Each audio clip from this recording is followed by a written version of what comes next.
Hi YouTube family, welcome to On the Cusp with Daphne, a place where inspiration meets evolution. Today we come to you with two very exciting videos between Grace of the Pinay Londoner. Hi!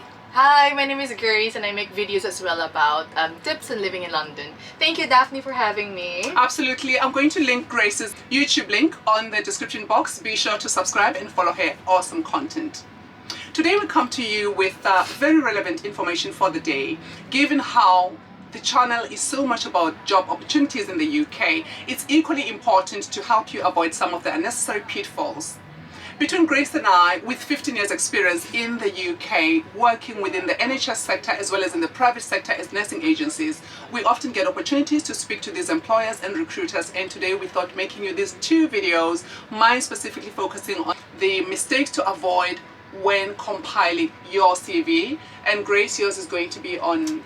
I'm gonna give you the tips on what are the things that you shouldn't do when you're interviewing so that you're gonna be a sure hire for your employer. So check that out in the end of this video. How amazing is that? So that's a powerful combination of videos that are going to empower you to look for these jobs actively and stand out. So without any further ado, let's get started and get into the 5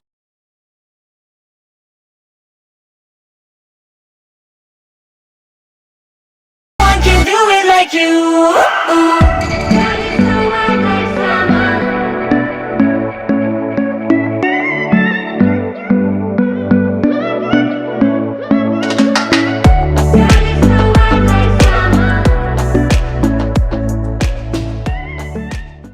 So shall we get right into it? The top mistake you should avoid when compiling your CV for UK job opportunities is to use a general CV for all your job applications. This is a common mistake made by all professionals, the healthcare sector being no exception. The tendency is to believe or to assume that your job is the same everywhere. I mean, even with things such as ICU vacancies, 2 ICU vacancies in the same hospital can be quite different, right? Yeah, I'm really glad that you brought this topic as first, really, Daphne, because it's very important. You know, as Daphne has said earlier, when you apply for a neurosurgical or cardiothoracic ICU, the requirements that they're looking for might be different when you go to another hospital. Absolutely. That's why it's important. Very first, number one, is to read or to study the job description. And from that job description, say for example, if you download from NHS Jobs, so have that paper in front of you and write your CV using that job description. And it brings me to this very important point, which I just recently discovered as well. There's this thing that's called applicant tracking system. Yes, that's or right. ATS. Have you heard about it? I have. Yeah. Most employers have started using it, haven't Yeah. they? So basically how it works now, especially if you want to apply into a company that's very big. So you imagine having 250 applications per week. There's no chance, or it's a high probability that they're gonna incline themselves in, you know, Absolutely. hiring artificial intelligence to get rid of those irrelevant CVs.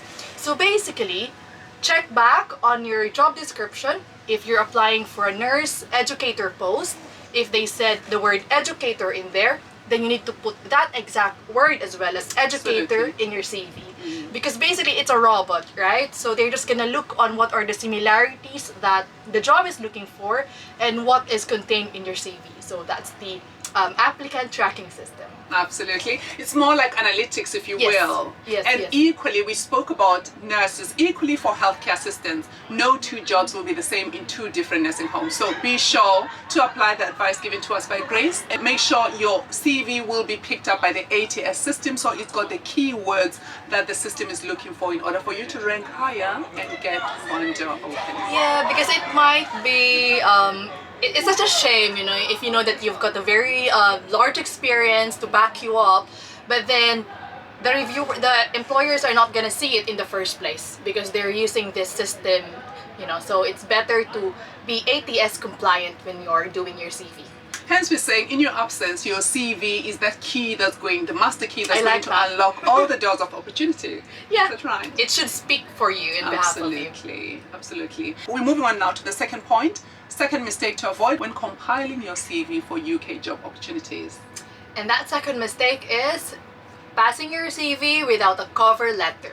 So the cover letter is as equally important as your CV because usually the requirements for CV is not longer than 2 pages, isn't it? Absolutely. And you wouldn't want to limit yourself in those 2 pages only, hence you wanted a CV. Absolutely, a cover letter. And Cover therefore, letter. it allows you also the opportunity to talk about the things you're not able to speak about in your CV. So check out this video of mine that I've made here on how to compile a winning CV as well as a cover letter.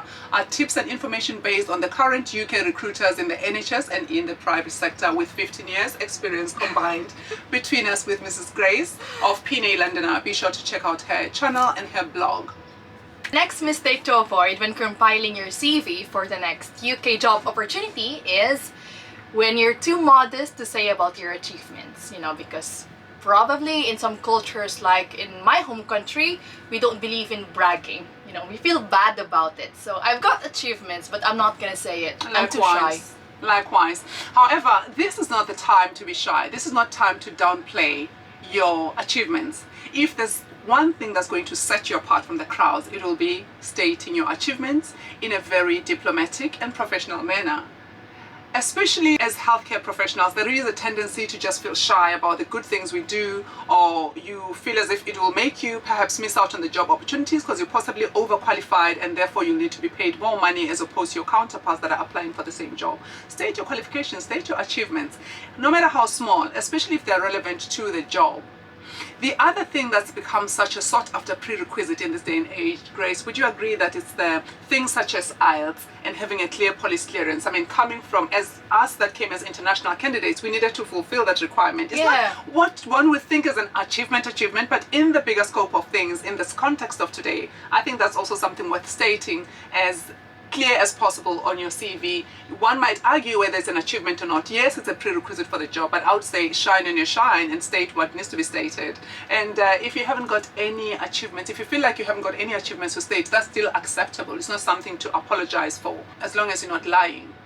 Yeah, exactly. And the same as what you've said, not to lie or not to exaggerate, which brings us to our next point and what to avoid Point number 4. when you're compiling your CV, isn't it? Absolutely. And that would be exaggerating the truth. So whilst it's all very well to embellish your CV and make yourself to be in good standing, exaggerating the truth will also do you no favors, because when it comes to the interview, it will become apparent that you are not able to back up what you've stated on your CV as being able to do. Will that make a candidate be in good standing or not? I don't think so. If you're a healthcare provider, a healthcare assistant, or a nurse as well, professionalism involving or not limited to honesty. This is very, very important. It's a key quality, exactly, isn't it, in our profession. You may the employer may support you if you don't have enough of those skills, Indeed. but they will never forgive you for lying or deceiving. Well said.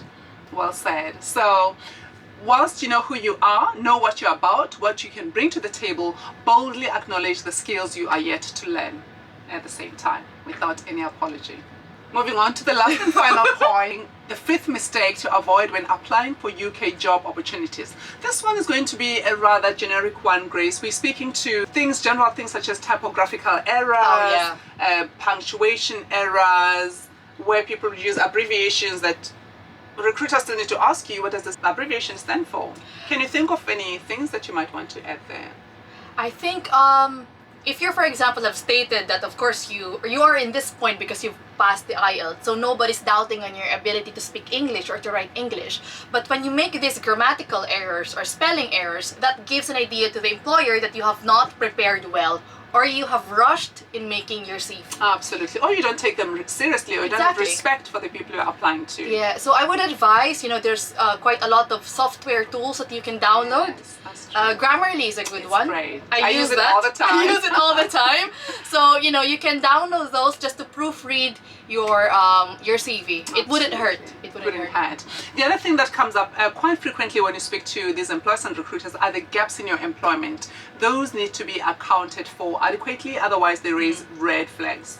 So be sure to account for any gaps that might come up in your CVs. It's all part of mistake number 5 to avoid when compiling a CV for the UK job opportunities. Indeed. So with the help of Miss Grace, we'd like to bring this video to a close, and thank you so much for joining us on the Thank channel you. today. It's been wonderful. And hopefully you can apply these tips when applying for UK job opportunities for healthcare workers. Remain on the cusp with Daphne, a place where inspiration meets evolution. See you on the next one. Light and love. See you. Ciao, ciao.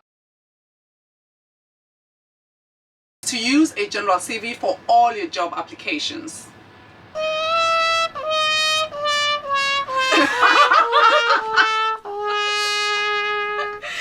I can do it like you.